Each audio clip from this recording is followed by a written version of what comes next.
ካብ መጽሓፍቲ ካላይ ቆናና ብሉይ ኪዳን መጽሓፍ ጥበብ ሰሎሞን ምዕራፍ 14 በእንጨይቲ ዝተሰርሐ ጣዖትን መርከብ ኖህን ከምኡውን ሓደ ዘናውጽ ማዕበል ኣብ ዘሎ ባሕሪ ክጓዓዝ ዝዳሎ ሰብ ምእንቲ ኸድሕኖ ቁራጽ ዕንጨይቲ ንዝተሰርሐ ጣዖት ይልምኖ።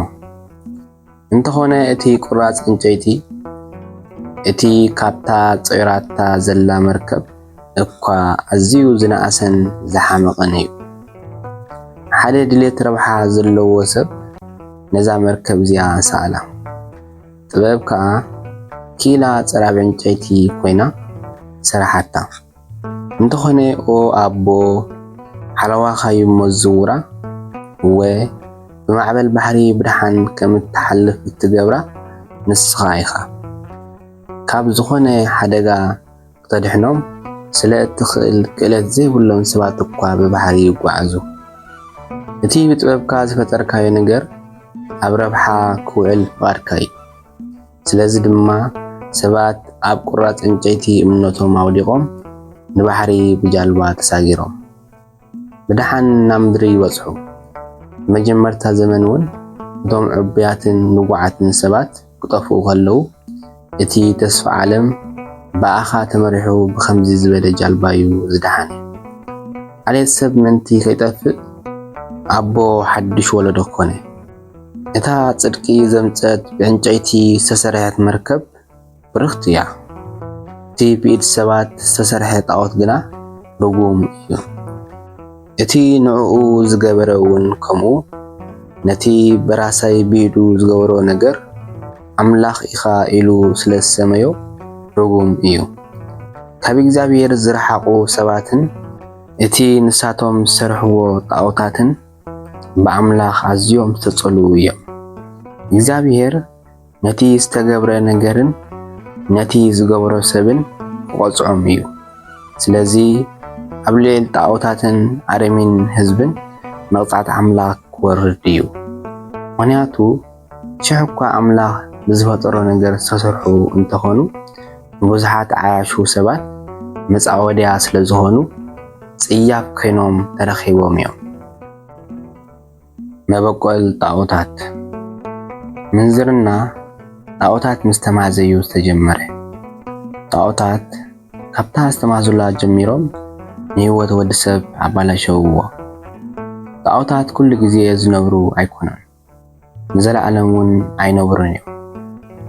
ናብዚ ዓለም እዚ ዘምጽኦም ትዕቢት ወዲ ሰብ እዩ። ስለዚ ድማ እዩ ሓፂር ዕድመ ከም ዘለዎም ዝተመደበሎም።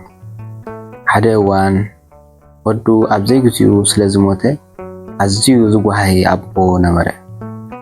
ናይቲ ብሃንደበት ካብኡ ብሞት ዝተወስደ ወዱ ምስሊ ከዓ ገበረ። ጸኒሑ ነቲ ምዉት ሰብ ከም ኣምላኽ ከኽብሮ ጀመረ። ነቶም ኣብ ትሕቲ ስልጣኑ ዝነብሩ ድማ ብኸመይ ክሰግድሉ ከም ዘለዎም ምስጢር ኣገባብን ስርዓታትን ኣመሓላለፈሎም። ነዊሕ ዘመን ምስ ሓለፈ እዚ ልማድ እዚ እናኸረረ ኸደ። ኣብ መወዳእታ ድማ ከም ሕጊ ኮነ። ብትእዛዝ ሓያላት መራሕቲ ድማ ኣምልኾ ጣዖት ተጀመረ። እቶም ኣብ ርሑቕ ዝነብሩ ህዝብታት ኣብ ዙርያኦም ንጉሶም ተረኺቦም ከኽብርዎ ኣይክእሉን እዮም። ንጉሶም ከኽብርዎ ኣዝዮም ስለ ዝህንጠዩ ግና ንጉሶም እንታይ ከም ዝመስል ይሓስቡ፣ ናቶም ምስሊ ከዓ ይገብሩ። ስለዚ ድማ ነቲ ዘየሎ ከም ዘሎ ብምምሳል በቲ ርሱን ስምዒቶም ይሰግዱ ነበሩ። ብድሕሪ እዚ እቲ ልዑል ፍናን ዘለዎ ጽራባይ ድማ ናብቲ ነቲ ንጉሶም ዘይፈልጥዎ ዝኣምልኾ እዚ ከም ዝዝርጋሕ ገበረ። ንጉሶም ክሕጉስ ደሊ ክኢላ እውን ይህሉ ይኸውን። ንሱ ብኽእለቱ ነቲ ምስሊ ካብቲ ንጉስ ኣዝዩ ፀበቐ ገይሩ ይቖርጾ። ሽዑ ህዝብታት በቲ ዕዮ ዕደ ጥበብ ኣዝዮም ይምሰጡ። በዚ ኸዓ እቲ ቀደም ዘኽብርዎ ዝነበሩ ሕጂ ከም ኣምላኽ ስግደቶም ዝቕበል ይኸውን። ስለዚ ድማ እዚ ነገር እዚ ንወዲ ሰብ ሞት ዘስዕበሉ መፈንጠራ ኮኖ። ከመይ ሰባት ችግር ክበጽሖም ከሎ ወይ ነገስታት ከጨንቅዎም ከለው እቲ ንኣምላኽ ጥራይ ዝግባእ ኣምልኾ ነቶም ብእምኒ ወይ ብዕንጨይቲ ዝተሰርሑ ነገራት ክህብዎም ጀመሩ። ሳዕቤን ጣዖት ሲዕቡ ሰባት ብዛዕባ ኣምላኽ ዝተጋገየ ፍልጠት ነበሮም። እዚ ጥራይ ግና ኣያኽሎምን። ኣዝዮም ደናቁር ስለ ዝነበሩ ህይወቶም ብኽፉእ ውግእ ይሕልፍዎ ነበሩ። ነዚ ክንድዚ ዝዓቢ ክፋእ ነገር ከዓ ሰላም ኢሎም ይጽውዕዎ ነበሩ። ዝኾነ ዓብይ ነገር ክጅምሩ ከለው ህፃን ይስውኡ ነበሩ። ሕቡእ ስርዓት ኣምልኾ ነበሮም።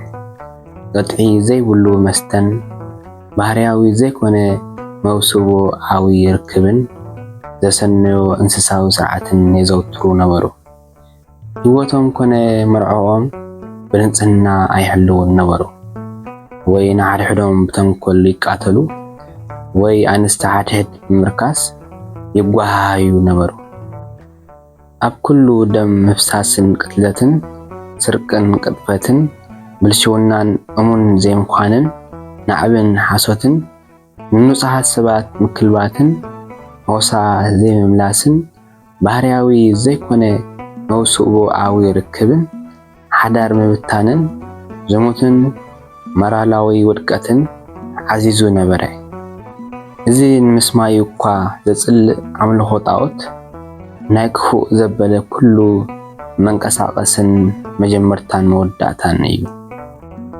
እዞም ጣዖታት ዘምልኹ ሰባት ገዛእ ርእሶም ንግዛእ ክሳብ ዝሰኣኖም ልቦም ይጠፍኦም ወይ ትንቢት ሓሶት ይዛረቡ ወይ እኩይ ህይወት ይነብሩ ወይ ብዘይስክፍታ ቃሎም ይዓጽፉ። ከመይ ነቲ ንሳቶም ዝኣምንዎ ጣዖት ህይወት የብሉን። መቕጻዕቲ ስለ ዘይፈርሑ ከዓ ብሓሶት ይምሕሉ። ግናኸ ቁኑዕ መቕጻዕቲ ብኽልተ ምኽንያት ክወርዶም እዩ። መጀመርታ ጣዖት ከምልኹ ኣምላኽ ብምሕዳጎም ስለ ዝተጋገዩ፣ ካልኣይ ሰባት ምእንቲ ክጋግዩ ንቅድስና ንዕቆም ሓሶት ስለ ዝተዛረቡ። ዓመፀኛታት ሰባት ኃጢአት ክገብሩ ከለው ብሓይሊ እቲ ንሳቶም ዝመሓሉ ነገር ዘይኮነስ በቲ ኃጢአተኛታት ክቁጽዕሉ ዝግብኦም ክስደዱን ክቁጽዑን እዮም።